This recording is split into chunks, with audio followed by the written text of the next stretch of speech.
नमस्कार दोस्तों, क्या आपके साथ कभी ऐसा हुआ है कि कोई एक आवाज़, कोई एक गंध, कोई इंसान का नाम सुनते ही आपका मूड अचानक ख़राब हो गया? या कभी कोई छोटी सी बात जो दूसरे को नॉर्मल लगती है आपके अंदर गुस्सा, डर या बेचैनी भर देती है? या कभी कोई अनजाना व्यक्ति आपको मिला और जिससे नामालूम क्यों बिना बात मन में नफरत उमड़ती हुई सी महसूस होती है? दोस्तों, ये सब अनकॉन्शियस एंकर्स हैं जो हमारे पास्ट एक्सपीरियंस से जुड़े हुए होते हैं, और जब तक आप इन्हें ख़त्म नहीं करते ये बार बार ट्रिगर होकर आपकी इमोशनल एनर्जी को ख़त्म करते ही रहेंगे। मेरे पास एक क्लाइंट आया करता था दोस्तों। हर बार जब उसका बॉस उसे अर्जेंट बोलता, उसका एंजाइटी लेवल इतना बढ़ जाता कि उसे चेस्ट टाइटनेस होने लगती थी, घबरा जाता था वो बहुत बुरी तरह। जब हमने उसके एंकर्स को एक्सप्लोर किया तो पता चला उसके बचपन में उसके पिता भी अर्जेंट कहकर उसको डांट लगाते थे। बहुत अर्जेंट है, जाओ जल्दी जाओ और माँ से मांग कराओ। पापा का यह शब्द एंकर बन गया। कौन सा शब्द? अर्जेंट। एक डर का बटन बन गया। लेकिन एनएलपी में एक तरीका है जो इन नेगेटिव इमोशनल एंकर्स को हमेशा के लिए डिसॉल्व कर देता है, और इसे कहते हैं एंकरिंग कोलैप्स। आज आप ये पावरफुल रीप्रोग्रामिंग टेक्निक सीखने वाले हैं, पर आगे बढ़ने से पहले दोस्तों, मैं आपका माइंड कोच कैप्टन सुंदर चंद ठाकुर आपका माइंड फिट ग्रोथ चैनल में हृदय से, दिल से स्वागत करता हूं, और आपसे निवेदन करता हूं कि हमारे पुराने चैनल माइंड फिट को भी सब्सक्राइब कर लें। न सिर्फ सब्सक्राइब करें, बल्कि जैसे आप यहाँ एनएलपी का कोर्स कर रहे हैं, वहाँ माइंड को फौलादी बनाने का कोर्स करें। वहाँ आजकल वही चला रहे हैं। एक बार दोनों कोर्स पूरे हो जाएंगे तो फिर देखना आप चिराग लेकर मुझे खोजते आओगे। धन्यवाद देने के लिए। चलिए दोस्तों, आज के टॉपिक पर आते हैं, लेकिन टॉपिक पर आने से पहले let's have a quick recap of anchoring. जी हाँ, आप पहले ही सीख चुके हैं कि एनएलपी में एंकरिंग क्या होता है। किसी इमोशन को किसी ट्रिगर, कोई ट्रिगर मैंने आवाज़, कोई स्पर्श, कोई गंध या शब्द, उससे जोड़ देना। जैसे कोई गाना सुना तो उससे जुड़ी पुरानी यादें ताज़ा हो गई। स्कूल की घंटी बजी तो क्लास का मूड ताज़ा हो गया। स्टेज का नाम लिया तो नर्वसनेस होने लगी, डर लगने लगा। लेकिन दोस्तों, सोचो कि क्या हो जब वो एंकर आपकी ग्रोथ रोक रहा हो। एनएलपी कहता है अगर एक एंकर बना है तो उसे तोड़ा भी जा सकता है। इसलिए अब आता है आज का टॉपिक। जानते हैं what is NLP anchoring collapse. Anchoring collapse का मतलब है दोस्तों, एक नेगेटिव एंकर को एक पावरफुल पॉजिटिव एंकर से टकराकर खत्म कर देना। जैसे दो विरोधी तरंगें एक दूसरे को काट देती हैं, वैसे ही एक स्ट्रॉन्ग पॉजिटिव इमोशन उस नेगेटिव ट्रिगर को डिसॉल्व कर देता है।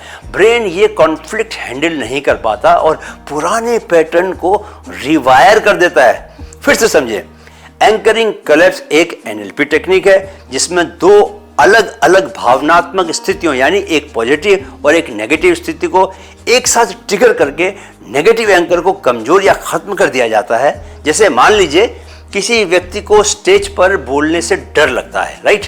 यह डर एक नेगेटिव एंकर बन गया है। अब उसे किसी ऐसे पल की याद दिलाई जाती है जब वह बहुत कॉन्फिडेंट और उत्साह से भरा महसूस कर रहा था। जैसे उसने कोई रेस जीती हो या किसी ने उसकी खूब तारीफ की हो कभी। उस पॉजिटिव भावना को भी एक अलग जगह पर एंकर किया जाता है, जैसे हाथ के किसी हिस्से में को छूकर या कंधे पर। फिर एनएलपी कोच दोनों एंकर, डर वाला और कॉन्फिडेंस वाला, एक साथ ट्रिगर करता है। जब ये बार बार किया जाता है तो दिमाग कंफ्यूज हो जाता है कि किस भावना पर वो प्रतिक्रिया दे, और धीरे धीरे नेगेटिव एंकर की ताकत खत्म होने लगती है। इसका असर ये होता है कि अब व्यक्ति जब स्टेज पर जाता है तो डर की जगह आत्मविश्वास की भावना हावी हो जाती है। अब सवाल उठता है कि where and why to use it, right? जब कोई पास्ट एक्सपीरियंस दोस्तों बार बार ट्रिगर हो रहा हो तब आप यूज कर सकते हैं। जब कोई इमोशन अनकंट्रोलेबल हो रहा हो, जैसे पैनिक, रेज, गुस्सा, गिल्ट, या जब कोई व्यक्ति या इन्वायरमेंट आपको अनकॉन्शियस रिएक्शन दे रहा हो तब भी आप यूज कर सकते हैं। जब आप किसी पुराने डर या रिजेक्शन या ह्यूमिलिएशन से बाहर निकलना चाहते हो तब आप यूज कर सकते हैं। चलिए अब हम स्टेप बाय स्टेप इस प्रोसेस को सीखते हैं कि करना कैसे है, राइट।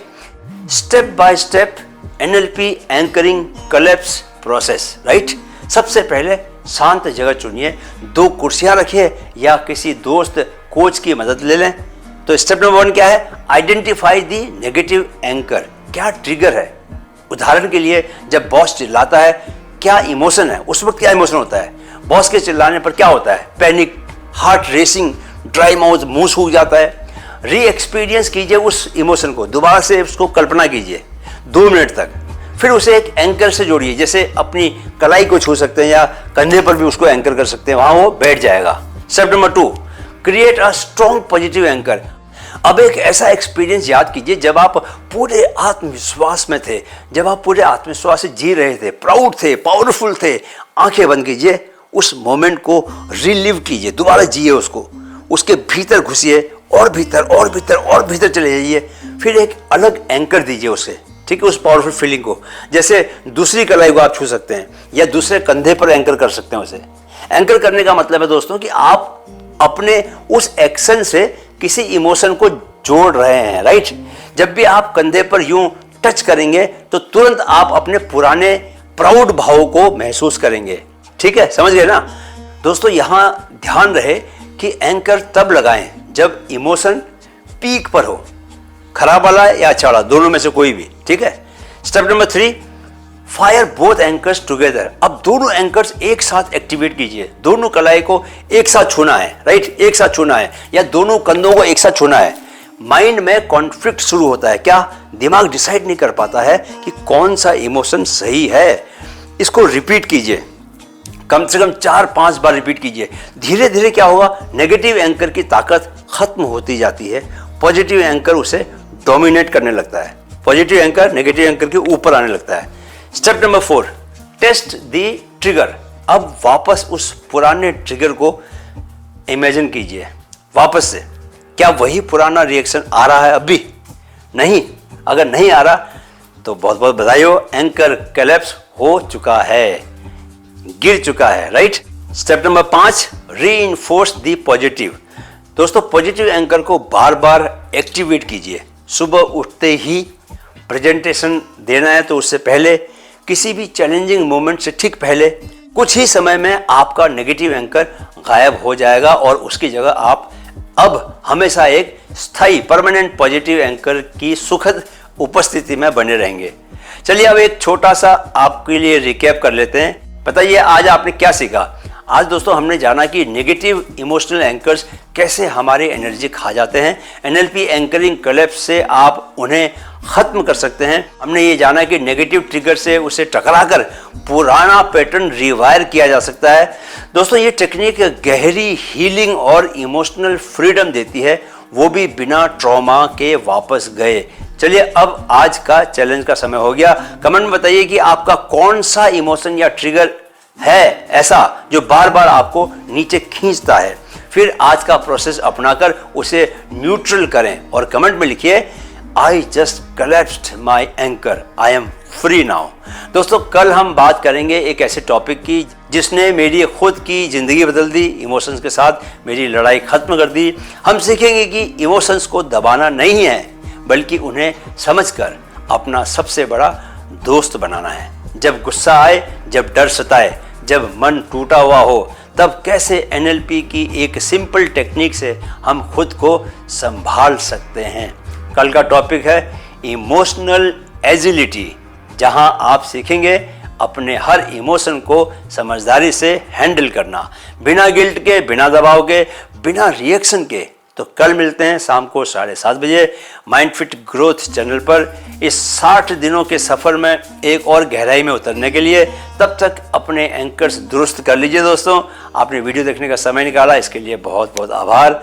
मेरे साथ चैनल की टैगलाइन को दोहराते चलें, मन में है तो मुमकिन है, मन में है तो मुमकिन है।